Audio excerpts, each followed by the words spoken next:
Bueno, ahí estamos. Ahí estamos, ¿no? Sí, ya tenemos conectados. Buenas tardes. Bueno, vos cualquier cosa me vas indicando el chat. Yo estoy diciendo el chat, lo mismo para ellos. Exacto. Cualquier duda, consulta que tengan, la van a escribir por el chat, ¿sí? Ya sea dudas bueno, por supuesto, dudas administrativas de la materia. ¿Sí? Sí, pero sí, ya primero, tenemos 20 y pico de personas. Bueno,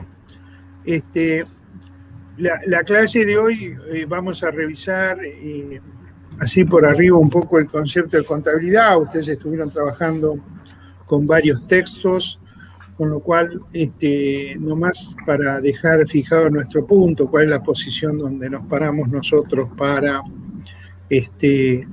ver qué entendemos nosotros por contabilidad. Luego voy a hablar sobre los paradigmas. Recuerden que ustedes se tienen que ir guiando por el cronograma, ¿no? En la primera clase o la clase pasada, los textos los orientaban hacia cuál es la ubicación de la contabilidad en el cuadro general de ciencias sociales, es decir, cuál es ese concepto. Nosotros, adelanto, que consideramos a la contabilidad como una ciencia, independientemente que hay autores que la consideran una técnica o una tecnología social. El tema es que, bueno, cada uno lo fundamentará. Decíamos, en la primera clase, uno de los tópicos que había que tratar era ese, el otro era la contabilidad como ciencia, arte, tecnología o técnica, y la interrelación con otras disciplinas, ¿no? Había un par de videos de García Casella que son muy interesantes y sobre eso versaban parte de las actividades. En la clase de hoy nosotros tenemos que ver, por un lado, la importancia y el sentido de lo que es la contabilidad en consonancia con la evolución del pensamiento contable. Ahí vamos a tratar en esta primera parte de los paradigmas, y para eso yo me voy a acotar en el siglo XX y entrando en el XXI, no voy a ir más para atrás. Alguna referencia histórica, lógicamente, voy a hacer. Y en la segunda parte de la clase vamos a ver segmentos contables, que bueno, ahí Carlos nos va a contar un poco algo que él ha preparado para esto.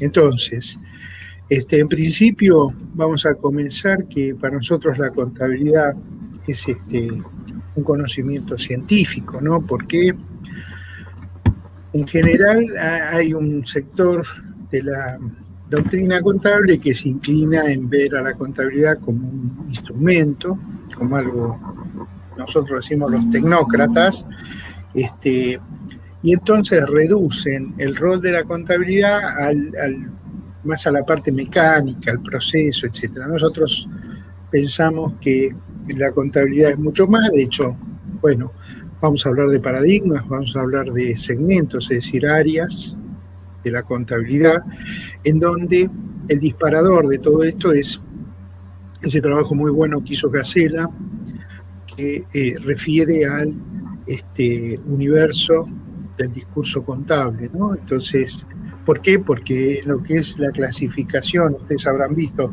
la clasificación de un conocimiento como científico, una de las primeras cuestiones que hay que determinar es cuál es el universo al que refiere, porque para definir una disciplina como científica, tiene que tener un conjunto de elementos que solo sean de esa disciplina, para diferenciarse de otras, porque si no, se confundiría.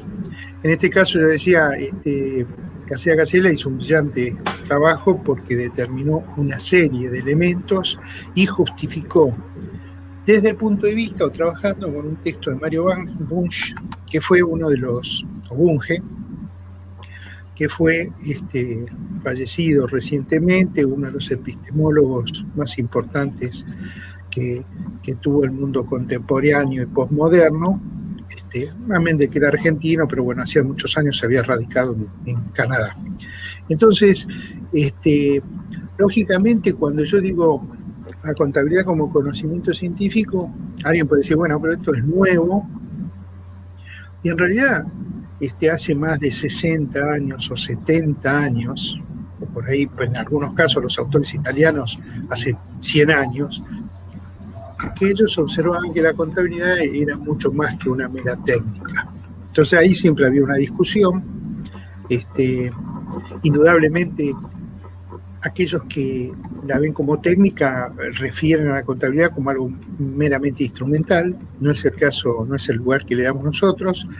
Para eso, un poco, uno revisando los textos que mandamos a leer aquí, ustedes pueden ver que incluso cuando alguien dice, no, los norteamericanos, para los norteamericanos es una técnica, una mera técnica, bueno, hacemos referencias a trabajos de entidades de reconocida trayectoria en lo que es investigación en el área académica, como es la Asociación Americana de Contabilidad o la American Accounting Association, que está integrada por muchos académicos y que hace trabajos de investigación.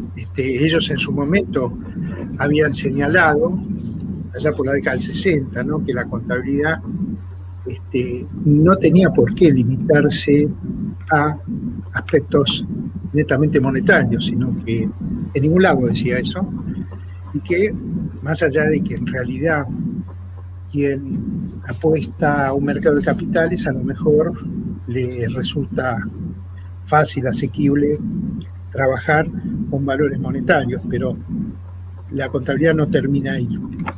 Y entonces nosotros acá, haciendo una derivación un poco de lo que planteaba García Casella, señalábamos que la contabilidad para nosotros es una ciencia, es fáctica, es social y se ocupa el objeto de estudio. Toda ciencia tiene que tener un objeto de estudio, es revisar y describir y proyectar el flujo de circulación y el estado en un momento dado de, ya sean midiéndolo en términos monetarios o no monetarios, del estado de objetos, hechos y o personas atribuibles a una entidad social, con miras o cuyo objetivo es el de gestionar.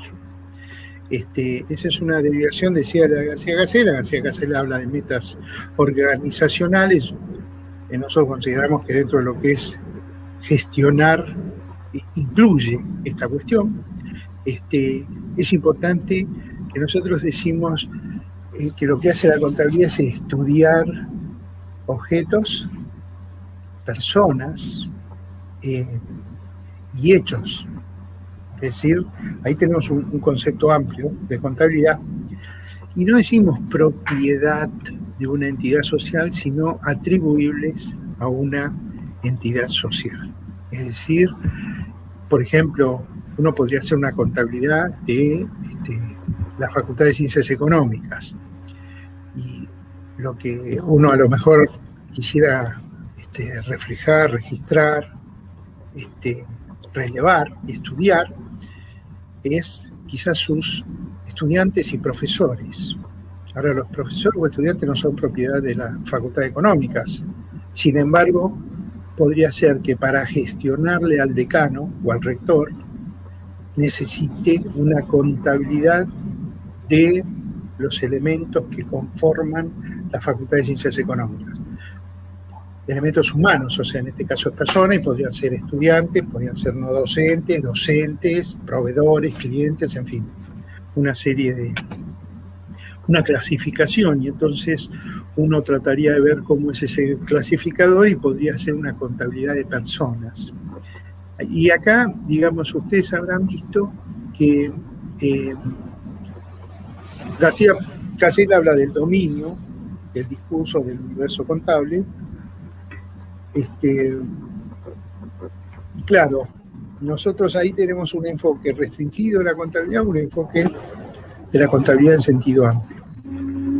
Nuestra definición, de alguna manera, refiere a un concepto científico amplio. Pues yo de alguna manera les estoy diciendo, como dijo, hay un autor español que hace unos años señaló que, bueno, en realidad un sistema contable podría contemplar hasta un juego de ajedrez o un juego de damas, si uno quisiera reflejar. ¿Por qué? Porque está esta noción de reflejar la circulación, podría ser la circulación de las fichas, y la situación a un momento dado, la fotografía a un momento dado, ¿no? Cómo está una partida a un determinado momento. Bueno, y hay todo un planteo de cómo podría ser. Bueno, ustedes habrán visto que la relación de la contabilidad con otras disciplinas, bueno, uno puede encontrar relaciones con la economía, la administración, la matemática, y en cuanto yo salgo del segmento meramente financiero, que es el que estamos por ahí viendo por ahora, bueno, posiblemente me relacione con la física, con la biología, con otras disciplinas, que en realidad no le quita el carácter de disciplina científica, ¿no? Bien, con respecto a la evolución del pensamiento contable, vinculándolo con la evolución histórica, un poco la idea es que yo voy a comentar cómo a través de la historia económica van sucediendo hechos que de alguna manera impactan en la contabilidad y obligan a que el paradigma, es decir, ese objetivo macro que tiene por ahí la contabilidad, se va modificando. Entonces yo decía, me voy a ocupar fundamentalmente del siglo XX, que es donde uno al menos puede observar al menos 3 hitos importantes. Esto es según el autor, porque puede ser que haya autores que digan, bueno, no, en el siglo XX hubo 5 paradigmas o 6 paradigmas. Yo me voy a referir a los genéricos que pueden ser identificados con hechos importantes, económicos y sociales que se vivió en el mundo, digamos, la sociedad. A su vez, este trabajo, digamos, sobre el que yo me voy a basar, fue a raíz de un estudio que mandó a hacer esta asociación, American Accounting Association, que allá por los 70 encomendó un trabajo para, digamos, determinar cuáles eran los principios y los estándares para información financiera para terceros. Es decir, allá por la década 70, se imprimió en el año 77 esto, el Comité para los principios y normas vinculadas a información financiera para terceros, dijo, con respecto a la información de terceros, los paradigmas imperantes fueron estos, ¿no? Y bueno, entonces uno lo que sí puede determinar es que en ese siglo uno puede encontrar básicamente 3 puntos que modificaron este objetivo de la contabilidad, ¿no? Hay un primer paradigma en donde uno podría decir, ¿qué fue lo que imperó? Bueno, el modelo clásico, ¿no? El modelo clásico que venía de la antigüedad, de la Edad Media, y que estaba vinculado con conocer los resultados de las operaciones, ¿no? O sea, alguien podría decir, este es un enfoque inductivo, miro hacia adentro y determino resultados. Un poco la contabilidad buscaba eso, medir resultados. Después, ya entrado en el siglo XX, ya acercándonos a mediados, por ahí empezó a cambiar el enfoque y dijo, bueno, no solo hay que medir resultados, sino que hay que producir información que sea útil para las decisiones. Es decir, un enfoque deductivo normativo. ¿Por qué? Porque a partir de la información contable yo puedo deducir, ya sea proyecciones, ¿sí? O sea, qué va a pasar en el futuro y en función de eso tomo decisiones, o reviso lo que yo hice, el histórico, y en función de eso tomo decisiones para corregir o bueno, lo que corresponda. Y entonces ese se habla, por eso ahí se habla de un enfoque deductivo y normativo. ¿Por qué? Porque hasta bien avanzado los 60, los 70, por ahí, la contabilidad no estaba no había muchas normas que se emitieran. De hecho, hasta la década del 30, pensemos en Estados Unidos, no había normas prácticamente para hacer la contabilidad. Cuando uno revisa cómo se preparaban los estados contables y qué sé yo, quienes emitían muchas normas para esto eran los bancos. Cuando las empresas, los entes, necesitaban un préstamo, planteaban en las oficinas bancarias, bueno, necesito un préstamo y entonces, ¿qué información te tengo que traer? Y la gente del banco decía, bueno, quiero que me hagas un cuadro demostrativo de esto, de aquello, y bueno, y en función de eso se armaba la información. Pensemos que nosotros, la primera fórmula oficial de balance en la Argentina se sancionó en la época del gobierno de Perón a través de un decreto, segundo gobierno de Perón, ¿no? Que era el decreto 97-95 emitido en 1954. Ahí fue la primera fórmula oficial de balance. Es decir, antes no había una fórmula, o sea, el Estado no nos decía exactamente cómo había que confeccionar un balance. Yo te pregunté, ¿y cómo se hacía antes? Y bueno, por influencia de lo que venía de afuera, los que tenían digamos, relación con Europa, mostraban los balances como se mostraban en Europa, los que tenían relación con Estados Unidos, mostraban los balances con Estados Unidos. De allí que algunas veces la gente dice, no, bueno, porque la contabilidad de los frigoríficos ingleses estaba escrita en inglés. Los libros estaban en inglés, pues no había normativa acá. ¿Está? Es más, hoy por hoy hay numerosa información contable que es, si se quiere, en dos idiomas o en tres. ¿No? Es decir, en las empresas grandes, si son de origen anglosajón, van a ver que el plan de cuentas, es decir, las cuentas, los códigos que se usan para reflejar las variaciones patrimoniales, los hechos contables, están en castellano y en inglés. O, digamos, los registros, muchos de ellos están en inglés y una correspondiente traducción. En algunos casos esos códigos mezclan palabras en castellano y palabras en inglés. Bueno, y les decía que el tercer paradigma que podría estar respondería a un modelo de economía de la información, en donde no solo es necesario medir la utilidad, que esa utilidad tiene que ser útil para la toma de decisiones, y a su vez debe cumplir con una relación de costo-beneficio. Entonces, es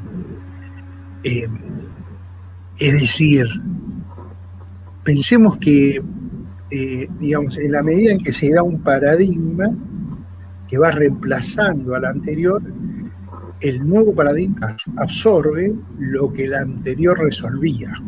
Por eso yo digo que primero estuvo conocer la utilidad, después cuando es utilidad de información es, bueno, conocer la utilidad y además que esa información sirve para gestionar, un modelo deductivo normativo. Y el tercer caso es que no solo que mida la utilidad, que sirva para tomar decisiones, pero que a su vez sea económica, es decir, que cumpla con esa relación de costo-beneficio, porque no es cuestión de tener la información a cualquier precio. Y entonces, estas tres posiciones, uno podría decir que hay un modelo ortodoxo, un paradigma ortodoxo, que es el que solo busca medir la utilidad, ¿no?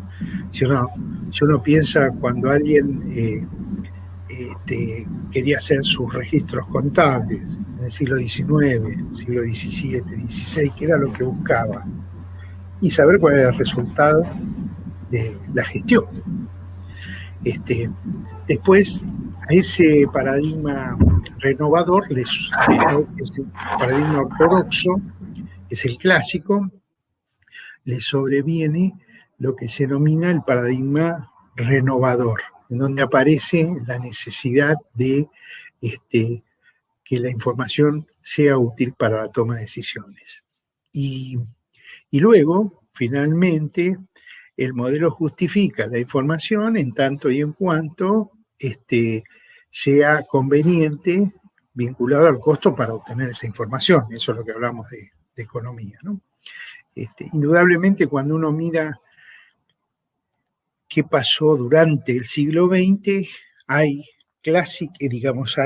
uno observa 2 o 3 momentos. Uno es cercano a la década del 30. También pensemos que los procesos históricos, sociales, más allá de que nosotros decimos el fin de una hora de una era y el comienzo de otra, se da por, no sé, la caída de Constantinopla en poder de los turcos. Bueno, eso, y se fija una fecha. Eso es como el hito para marcar algo, pero en realidad alrededor de esa fecha se dio el proceso social. Es como si ustedes hoy tendrían que decir cuándo empieza el posmodernismo, cuándo se pone fin a la edad contemporánea y empieza el posmodernismo. Alguien podría decir, no sé, el año 2000, el año 1989, creo que con la caída del muro de Berlín, posiblemente. Alguien podría decir, no, con la revolución tecnológica, las comunicaciones, etcétera, ¿no? La propagación de la web. Que en realidad, cuando uno se pone a pensar, quizás uno presta atención en el año 89 con la caída del muro, y los sucesos que a eso siguió, es decir, la revolución tecnológica, bueno, Bill Gates, Microsoft, WhatsApp, Facebook, todas esas cuestiones, ¿no? Y claro, cuando nosotros decimos la gran crisis, ustedes piensen que en Inglaterra, en 1920 se produce el crack de la Bolsa de Londres, mientras que en Estados Unidos se produce el crack de la Bolsa de Nueva York en 1929, 19 años después. En el medio que tienen, o antes de eso, como preparatorio al crack de la Bolsa de Londres, la Gran Guerra o la Primera Guerra Mundial, ¿no? Del 14 al 19. Después viene ese proceso en donde cae la Bolsa de Londres, 10 años después se cae la Bolsa de Nueva York, una gran depresión que dura muchos años, y a partir de allí alguien podría decir, en materia contable empieza una época de regulación. ¿Por qué? Bueno, porque después del crack de la Bolsa de Londres y la caída y el crack de la Bolsa de Nueva York, todos empiezan a buscar culpables o culpables. ¿Cuáles fueron las causas por las que no se dieron cuenta que se iba a producir esa hecatombe? Pensemos que en pocos días, el otro día veía un documental en Estados Unidos, en pocos días 6.000 bancos de Estados Unidos quebraron. Y infinidad de empresas se pulverizaron el valor de sus acciones, es decir, su patrimonio neto, de un día para el otro, desaparecían. Grandes fortunas se dilapidaban, por eso también hubo muchos suicidios. 3 de cada 4 personas se quedaba sin empleo. O sea, eso fue el crack de la bolsa en Nueva York, ¿no? Entonces, empezaron a decir por qué no se habían dado cuenta antes de tal desastre. Entonces, una de las culpas las las recibió la contabilidad, ¿no? Porque dijo, bueno, ¿por qué la contabilidad no nos avisó? ¿No? Y entonces ahí uno dice, bueno, es necesario regular para que estemos cubiertos para otro momento.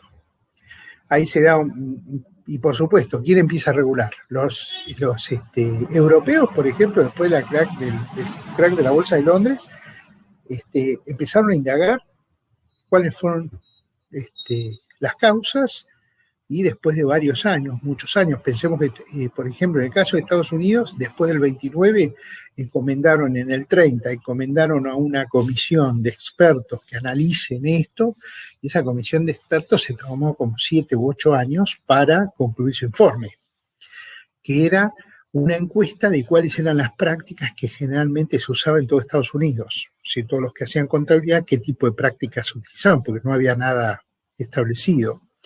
De allí que en los primeros informes que emite, que fueron encomendados por la American Accounting Association, el título de esos informes decían principios de contabilidad generalmente aceptados.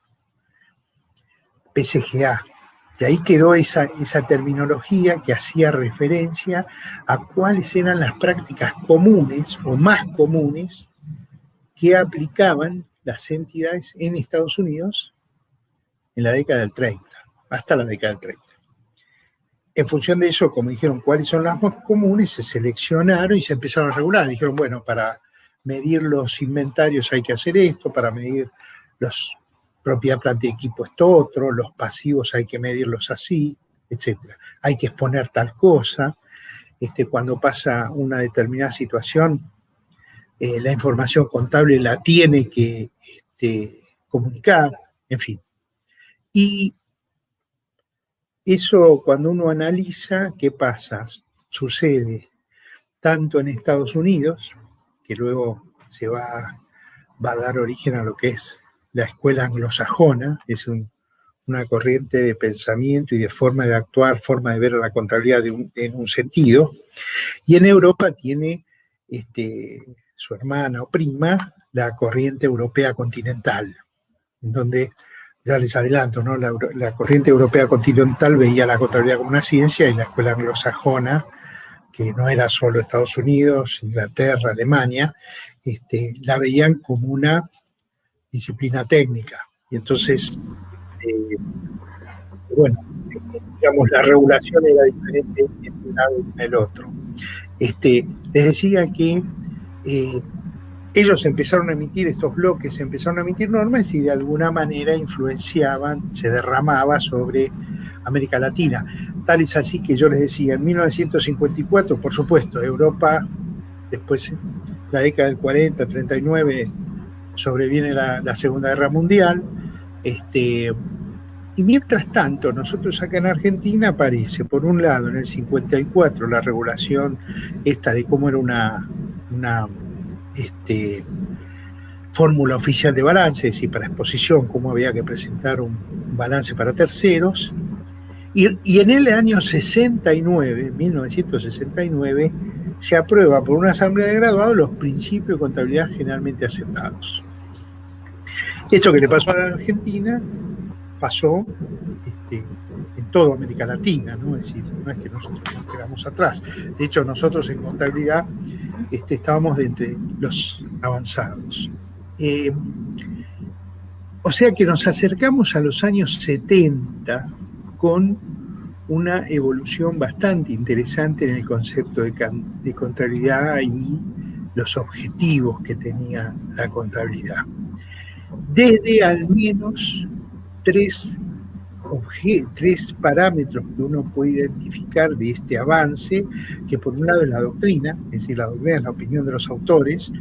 La década de los 70 fue una época muy rica en producción contable de autores argentinos y por supuesto del exterior.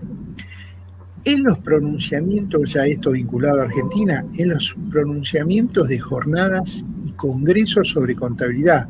Bueno, de hecho yo les comenté la Asamblea de Graduados de Ciencias Económicas sanciona, digamos, lo que eran los PCGA, de todas maneras también había congresos internacionales, jornadas, etcétera, que iban emitiendo guías, recomendaciones, etcétera, que la profesión las adoptaba como sí.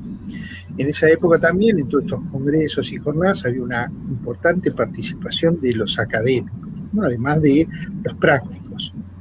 Y a su vez, el tercer parámetro, yo nombré la doctrina, los pronunciamientos de jornadas y congresos, y en tercer lugar, las normas contables. ¿Por qué? Porque si bien se dispara en el 54 la primera fórmula oficial, después a medida que nos acercamos ya a los 70, empieza a tallar la Comisión Nacional de Valores, la Ley de Sociedades Comerciales, aparece un poquito más por allá, la Inspección General de Personas Jurídicas o la Inspección General de Justicia, dependiendo de qué jurisdicción. Todos los organismos reguladores empiezan a emitir normas. Entonces, y por supuesto, a nivel profesional, aparece la ley de incumbencias profesionales y pegado a ello la creación de los consejos profesionales que empiezan a ejercer el poder de policía por delegación del Ejecutivo con facultades para la emisión de normas, ¿no? Entonces, para recapitular, digamos, al principio del siglo XX tenemos una función de control y o legalista, es decir, medimos resultados y a su vez nos sirve para controlar internamente al ente y muy vinculado con lo jurídico. Es decir, la contabilidad recepta las transacciones de tipo jurídico. Es decir, le presta mucho atención a las relaciones de tipo legal para ser incorporadas en la contabilidad. Es decir, que ahí hay, si se quiere, una necesidad de control y la respuesta que daba la contabilidad era eso, ¿no? Cubría las necesidades de tipo legal. Luego hay un cambio hacia tratar de determinar una verdad económica única, pues digamos, lo que se pretendía es que la contabilidad nos diera información útil para adoptar esas decisiones. Y en la actualidad, en nuestros días, está relacionada con esa utilidad de los usuarios, pero contemplando el costo de obtenerla. Y a su vez, estamos muy preocupados, o se está preocupado por lo que es reducir la simetría en la información. Bueno, al paradigma que está orientado a lo legal, sobrevino el paradigma objetivo de la contabilidad o del modelo clásico, que era conocer los resultados de las operaciones. Este enfoque inductivo estaba definido por la posibilidad de conocer el resultado de las operaciones del periodo. Si uno se traslada ahí haciendo un salto en el tiempo al siglo XV, que es cuando el fraile Lucas Pacioli resume los principios de la partida doble y la metodología, el método de Venecia, y lo incorpora en un texto, ahí aparece la imprenta aparte, y esto permite un derrame de conocimiento o una influencia, no porque otros no aplicaran, sino que lo pueden confrontar con los métodos que se aplicaban en distintas partes del mundo. Se suele señalar que ese texto del Tratado de Cómputo y Escritura, que se había hecho, que era un texto sobre matemática y geometría, en realidad tiene una importante influencia. Uno debe entender que ejerció una importante influencia porque hay traducciones de esos textos, pero bueno, no porque antes no se utilizara el método. ¿Por qué? Porque en realidad uno, cuando observa el enfoque de la contabilidad originario, es como muy inductivo, es decir, uno lo necesita y termina teniendo un pensamiento de partida doble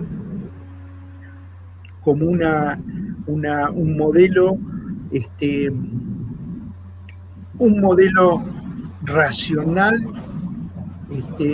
razonado, de que, bueno, era la forma más fácil de registrar las situaciones, ¿no? Y a su vez de controlar.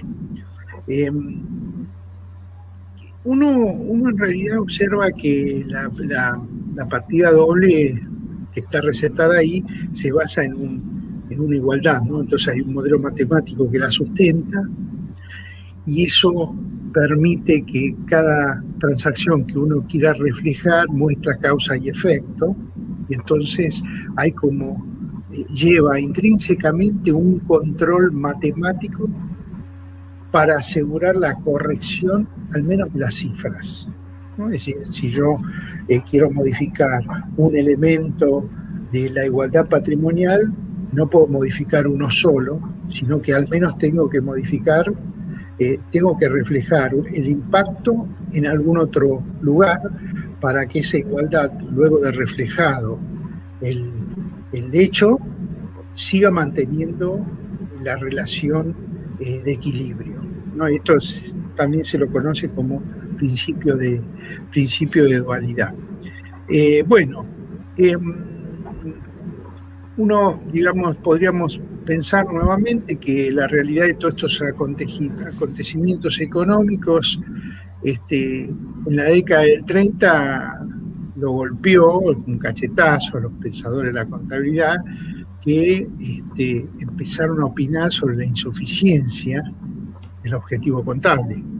Si pensemos que los paradigmas que son el objetivo de la contabilidad es superado cuando la comunidad considera que no da las respuestas que se le exige. Entonces, ¿qué pasa? Este proceso económico del crack en Londres, luego el crack en Nueva York, hace pensar que la contabilidad tal cual está no brinda, con ese enfoque ortodoxo, tradicional, no está brindando la respuesta que se le requiere. Y cada vez, por más que se ponen parches, que fue la regulación lo que vino a decir, bueno, ahora vamos a regularle y de esta manera nos vamos a asegurar que nos avisen antes del próximo desastre, pensemos que en lo que es un proceso económico global, digamos, mirando el siglo XX, el siguiente golpe que sufre o impacto que sufre la contabilidad es la crisis del petróleo en el 74. Por eso yo digo que para los 70, además ya estaba asolando la inflación. Desde los 50 en algunos países se estaba midiendo el impacto inflacionario, sacando lo que fue Alemania de preguerra, ¿no? Preguerra, Segunda Guerra.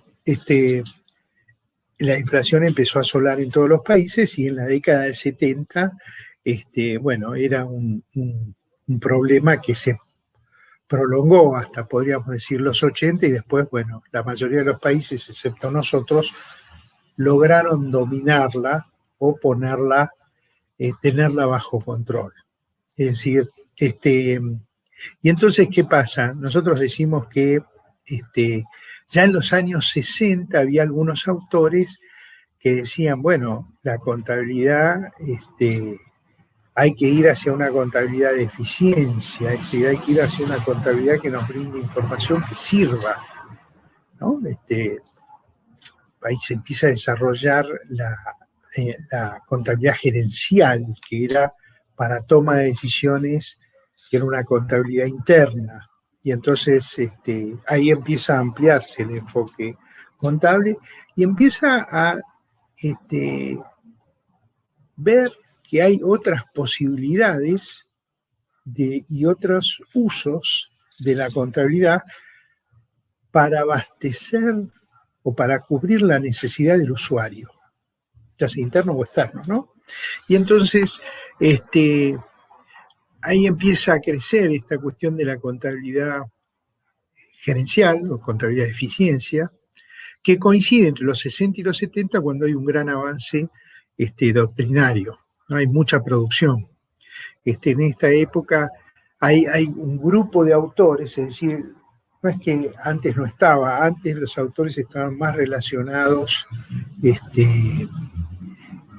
estaban más relacionados con lo jurídico y con lo tradicional, y hacia la década del 70 empieza a haber autores que correlacionan modelos, traen al uso de la contabilidad herramientas matemáticas, piensan en proyecciones, aumentan la relación de herramientas financieras, ¿no?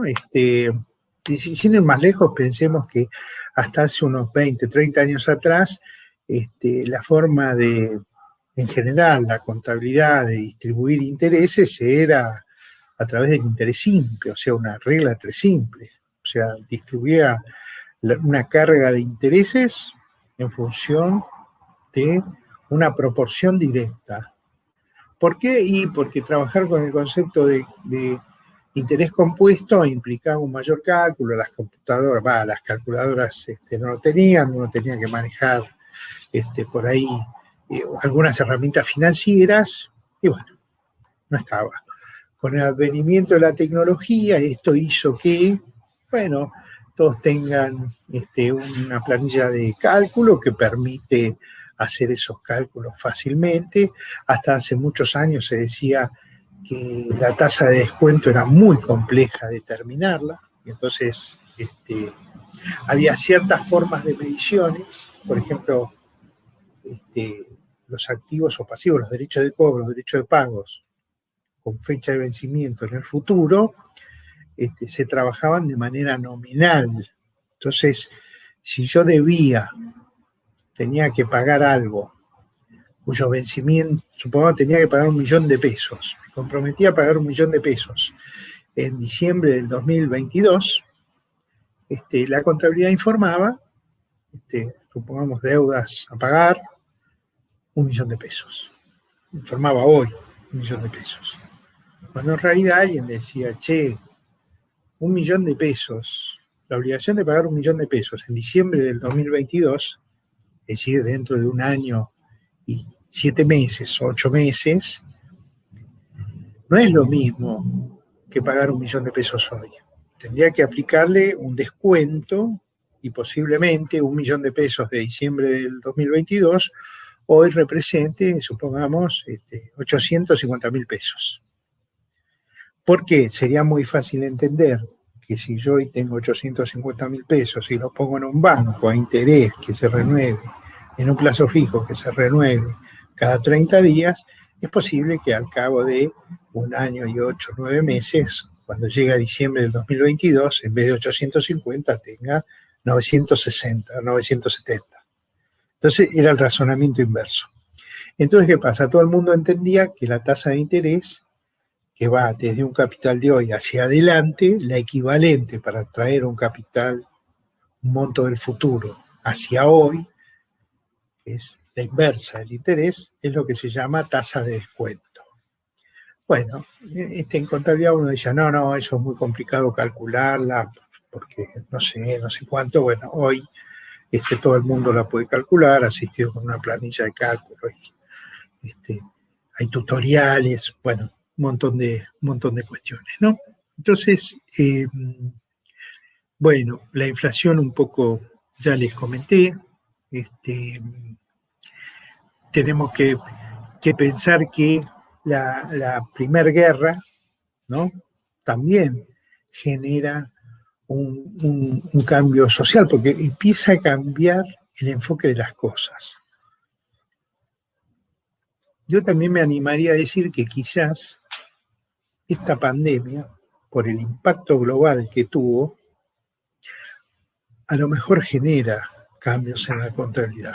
Por supuesto, como la estamos atravesando, es un tanto fresca. De todas maneras, ustedes en el material de hoy, creo, si no me equivoco, van a habilitar una charla que dimos sobre el efecto de COVID. Esto era lo que veíamos el año pasado, y la contabilidad medio que se quedó atrás, ¿verdad? Pero bueno, hay cuestiones que se pueden tener en cuenta y que de repente impactan antes que los organismos profesionales lleguen con las normas, ¿no? Porque Pensemos que la contabilidad lo que hace es simular una situación. Yo tengo hoy la obligación de representar la realidad, representarla a través de mi modelo de simulación. Yo como práctico de la contabilidad estoy obligado a que la información que yo brinde sirva para tomar decisiones y que de repente cumpla con este principio de economía de la información. ¿Y qué pasa? Yo que estoy mirando trabajando en ese modelo de simulación, es posible que observe una situación y yo la incorpore en mi formación porque creo que eso va a ayudar a tomar decisiones. Por ejemplo, no sé, una situación frente a la pandemia. Y bueno, hasta que los organismos profesionales recaban esos impactos, redactan una norma y la emiten, es posible que yo llegue antes, ¿no? Con esta consideración. Bueno, Túa Pereda es un autor interesante, ¿no? Que un poco resume también esta distinta evolución. El deductivo normativo, que yo decía que es el renovador, es aquel que en realidad está pensando en la información útil para la toma de decisiones. Esto lo mira, bueno, yo agarro el balance y ¿qué hago con el balance? O con la información contable. Bueno, me tiene que servir. Tengo que poder deducir, por eso deductivo normativo, ¿no? Es decir, tengo que poder deducir una corrección de proyecciones, ¿no? Porque yo hice el año anterior o el periodo anterior, proyecté una situación y con la información contable de hoy puedo ver dónde estoy, si estuve cerca o lejos de esa proyección, es decir, puedo revisar el histórico y a su vez me va a servir como punto de partida para realizar nuevas proyecciones hacia el futuro y tomar decisiones que sean útiles, ¿no? Que me permitan avanzar. Bien. Luego, bueno, ya dije que en la década del 60 y aproximándonos a los 70 empezó a haber todo este cambio y todo este avance o desarrollo en lo que son la doctrina de los autores, y en paralelo también acompañó alguna cuestión vinculada a las normas y terminando allá por los 70, en el 77 yo le decía al principio cuando habíamos empezado la charla que hubo básicamente dos informes, uno vinculado a cuáles eran la información sobre los balances que se emitían para terceros. En 1977 se emitió este informe sobre la teoría contable y la aceptación de esa teoría, en la cual complementó un trabajo del 66, también de la misma entidad, de la American Accounting Association, que estableció un informe sobre la contabilidad, sobre la teoría contable básica, que versaba sobre cuáles eran los objetivos. En estos textos se plantearon lo que el estatus de la investigación contable desde o con un enfoque norteamericano.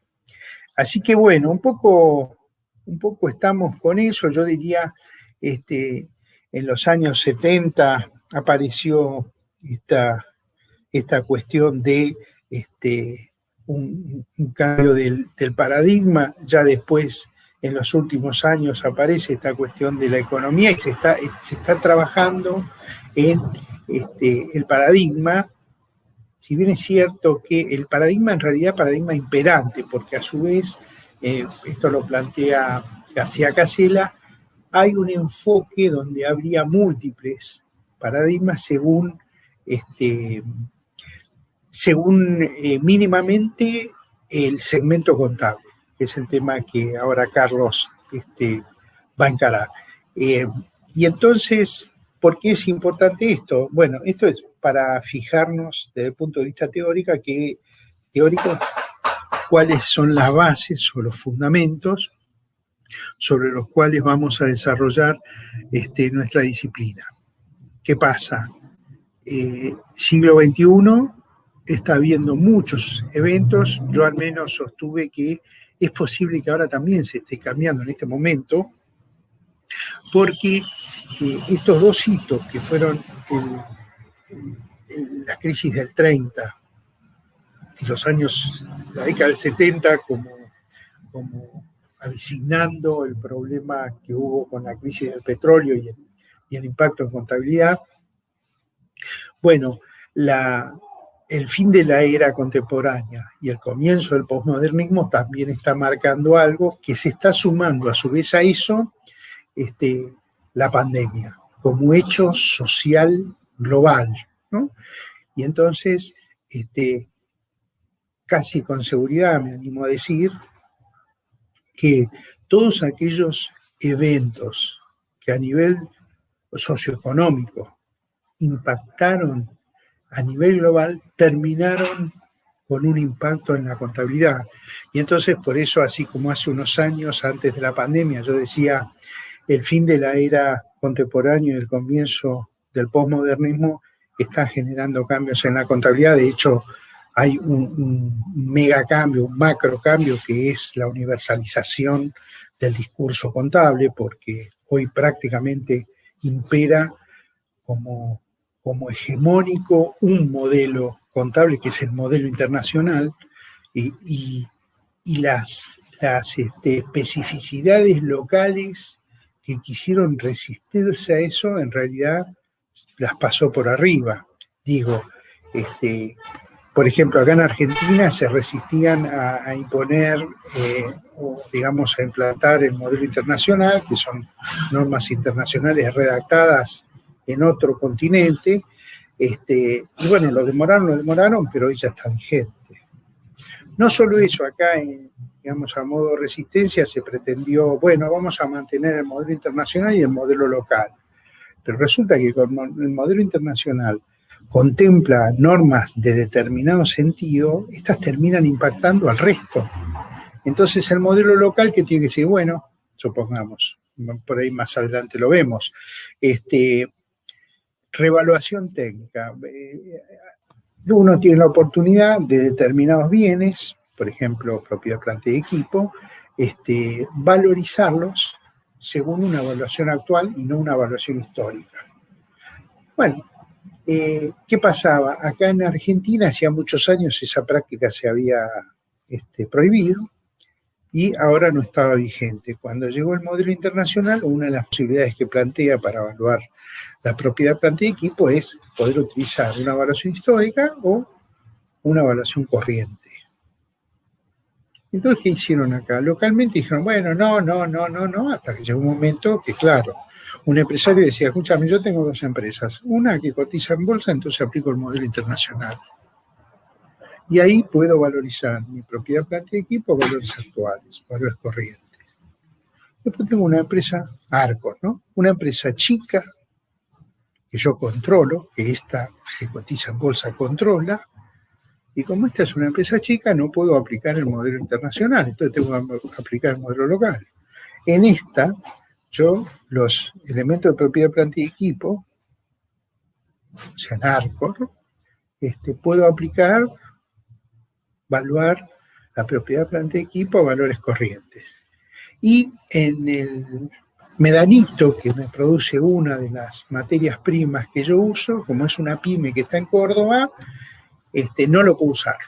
Y sin embargo, tendría que tenerlo, porque aparte hay una incompatibilidad, ¿no? Yo dentro de un grupo económico, se supone que las normas contables deberían ser homogéneas o normalizadas. Bueno, ¿qué terminó pasando? Que las normas locales tuvieron que sacar un parche diciendo, bueno, está bien. Después de un tiempo, por supuesto, digamos, está bien, en las normas locales se va a admitir esta práctica. Entonces, por eso yo digo que el efecto impacto, el derrame, aunque los más recalcitrantes se quisieron resistir, por ejemplo, Colombia durante tiempo quiso resistirse. Yo tuve la oportunidad de participar en algunos congresos allá, es más, en varias oportunidades fui invitado a hablar, Y entonces yo cuando hablaba sobre la implementación y la experiencia que teníamos en Argentina de la aplicación del modelo internacional, claro, cuando yo hablaba maravilla del modelo internacional, se me venían todos diciendo, no, que eso es normas foráneas, acá no se va a aplicar. Y yo les decía, cuando me había preguntado, ¿y usted qué piensa?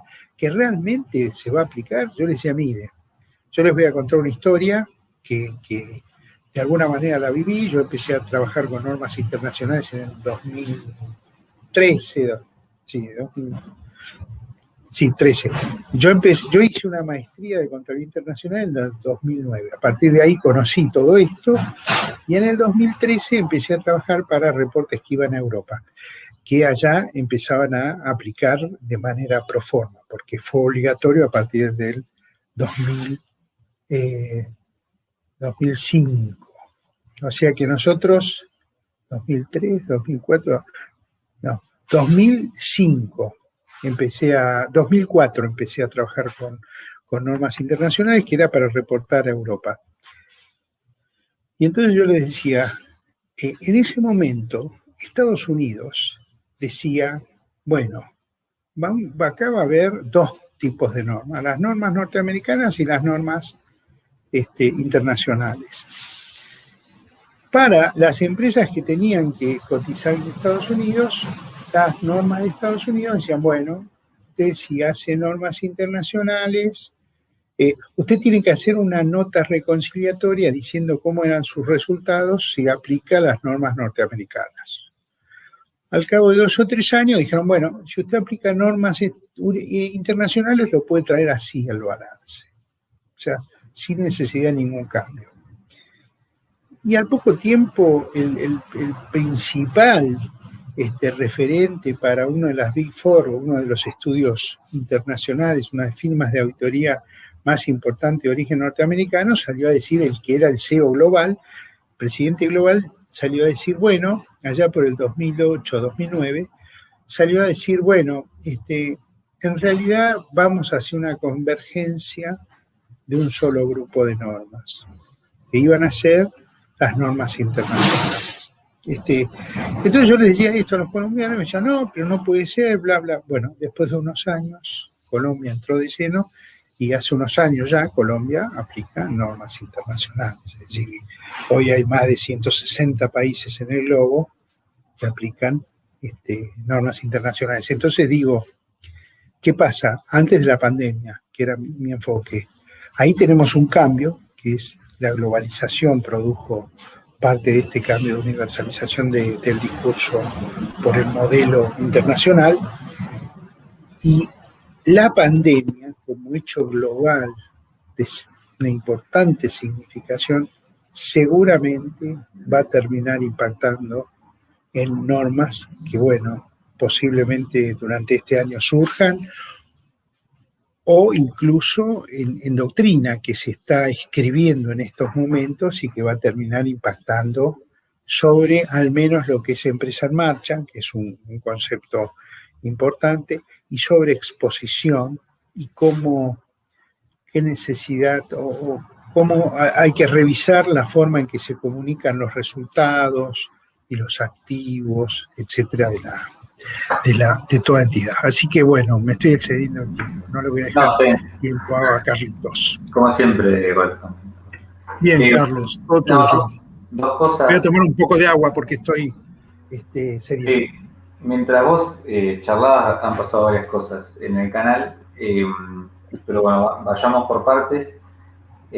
Una de las cosas es una pregunta, digamos, que hace un estudiante, que es esto de decir, vos hablás de paradigmas en el sentido de como habla Kuhn sobre paradigmas, digamos, de momentos históricos de adopción de ciertas reglas o de ciertas cosas para poder solucionar o satisfacer la necesidad de la empresa, el empresario o del usuario. Digamos, nunca perdamos de foco hacia dónde hoy está apuntado esto.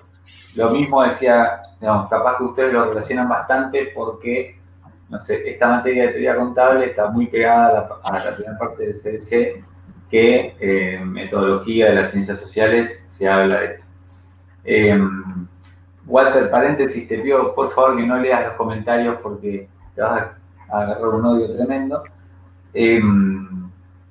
Así que dejemos esa parte ahí. Como para poder contestar, la duda que tenía esta persona, ¿no? Sí.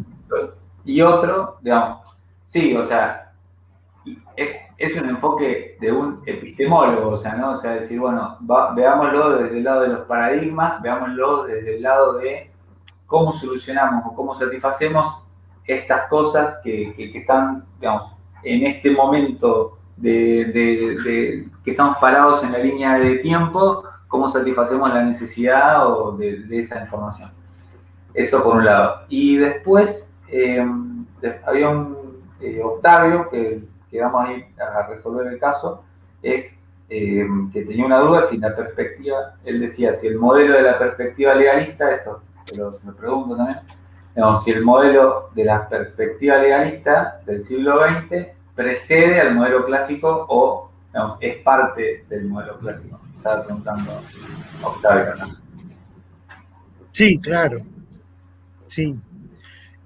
Un poco, o sea, a lo mejor a ustedes les cuesta, o no sé, a algunos de los que están preguntando ahí estas cuestiones. Básicamente en el siglo XX hay 3 etapas marcadas.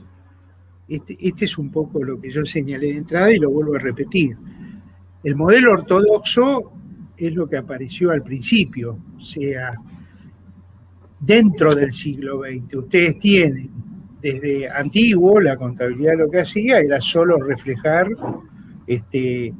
las propiedades y medir el resultado. Yo lo que les indiqué es que les marqué un hecho histórico que impacta y que de alguna manera hace modificar o hace que la gente le empiece a demandar a la contabilidad otras cuestiones, porque indudablemente, después le vamos a ver si les recomendamos o le ponemos ahí algún video sobre lo que fue la crisis del 30, con enfoque financiero.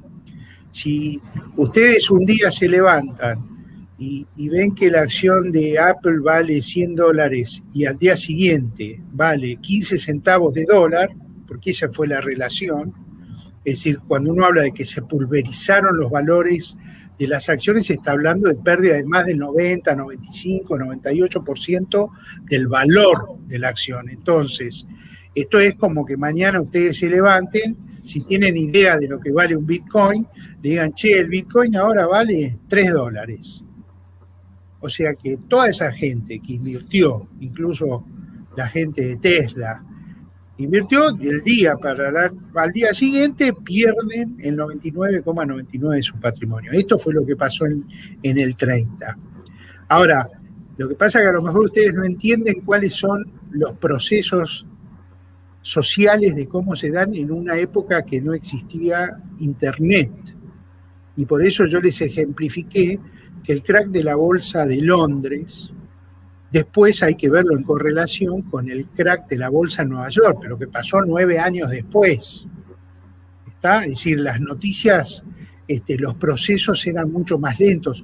No eran los procesos que se dan en la globalización, en donde hoy Cristina Kirchner da un discurso y en el mismo momento en la bolsa de Estados Unidos se estrellan los bonos argentinos. ¿Por qué? En un momento en paralelo, o hay una crisis en Turquía económica y bueno, se caen los bonos de Turquía casi instantáneamente en todo el mundo. Esto es lo que pasa hoy, no es lo que pasaba en la década del 30, el 40, el 50 o el 60. Y entonces lo que yo les quería decir, pero de todas maneras todos los que no entendieron, está en la bibliografía para que ustedes lo revisen, que es lo que van a tener que hacer. Después del 30 se produce una crítica que va hasta los años 60, 70. Les expliqué por qué no hay una fecha. Uno no puede determinar una fecha en el cambio de un paradigma. Más allá de que pueda decir, bueno, sí, la Segunda Guerra Mundial o la Primera Guerra Mundial estalló por el asesinato del duque en Austria. Bueno, eso si quieren es caprichoso. En realidad la Primera Guerra Mundial se venía gestando. Hay un hito que marca como desencadenante, pero no significa que ese hito fue el que lo produjo. Lo mismo pasa acá. Yo les expliqué, cuando ustedes analizan la evolución de la doctrina en materia contable, van a ver que en los años 70, ¿y qué es los años 70? Ahí puede ser de los años 60 hasta el 79, esos son los años 70. Van a ver que hay, todo aquel que le interesa la contabilidad, por supuesto, va a ver que hay desarrollos que antes no estaban y que hoy se utilizan. Por ejemplo, el modelo de evaluación, o mejor dicho, la planilla de cálculo que se usa hoy fue desarrollada, entre otros, por dos contadores famosos de Estados Unidos que trabajaron con el concepto teórico de planilla de cálculo. Uno se llama Yuji Hiri, que que es un brillante académico, todavía está vivo, y que en realidad él, a partir de una suerte de contabilidad tridimensional que él quiso desarrollar, la desarrolló a nivel teórico, sus desarrollos sirvieron de base para desde el punto de vista teórico, para la estructura teórica que está atrás de las planillas de cálculo. Es decir, y entonces, con esto que les quiero decir, que cuando uno dice, ¿para qué sirve la contabilidad? Y bueno, depende de qué año vos lo agarrabas. En el año 40 te decían, bueno, cumple la función ortodoxa, clásica, mide resultados. Y si vos haces esa misma pregunta y estás en los años 80, te van a decir, no, la contabilidad, además de medir resultados, sirve para tomar decisiones. Y si estás en los 90 o en los 2000, te va a decir, no, bueno, además de para tomar decisiones y para medir el resultado, se tiene que contemplar costo-beneficio. No es cuestión de obtener la información a cualquier costo. Y cuando uno va más allá, entra en los 2000, dice, ojo con la asimetría de la información. Todos tienen que tener la posibilidad de tener la misma información o información equivalente. ¿Por qué? Y porque está reconocido que aquel que tiene más información está en mejores condiciones que aquel que no la tiene. A esto yo me refería. ¿Para qué sirve todo esto? Bueno, esta materia es teoría contable.